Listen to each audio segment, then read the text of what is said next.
proposto a seguito delle relazioni avute con gli altri partiti del centrosinistra la candidatura di Giovanni Manildo, l'ex sindaco di Treviso, un profilo particolarmente significativo che può tenere insieme l'intera alleanza di centrosinistra, prendola anche a forze civiche. Giovanni Manildo è il candidato che può mettere d'accordo tutte le anime dell'alleanza di centrosinistra. Con questa premessa il PD ha proposto il nome dell'ex sindaco di Treviso per la candidatura alla presidenza della regione Veneto, votato dal 90% dei presenti venerdì sera alla riunione della direzione generale del partito. Una figura che possa svolgere un ruolo di federatore, che possa tenere insieme tutte le forze politiche e civiche, la cui vittoria è stata molto importante nel 2013, quando Manildo riuscì a sconfiggere l'allora sindaco di Treviso Gentilini,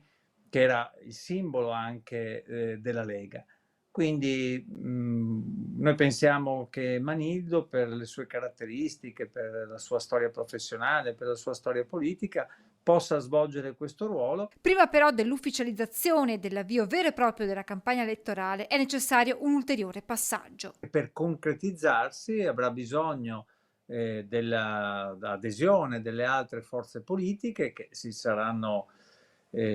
dovrebbero esprimere a breve, affinché poi, se tutto andrà a buon fine, si possa concretizzare unitariamente questa candidatura. Il tutto dovrebbe concludersi in tempi molto brevi. Gli altri del centro-sinistra in parte si sono già espresse e in parte si esprimeranno nelle prossime giornate, per poi arrivare quindi a riunire l'intera coalizione e a verificare se l'esito sarà questo che io sto dicendo. Quella che si presenterà alle urne sarà una coalizione di centro-sinistra che vedrà insieme diverse forze politiche, dal PD al Movimento 5 Stelle ad Alleanza Verdi-Sinistra, ma anche molte forze civiche. Ci si presenterà con una coalizione ampia, con una coalizione che non si è mai vista nella storia recente del Veneto.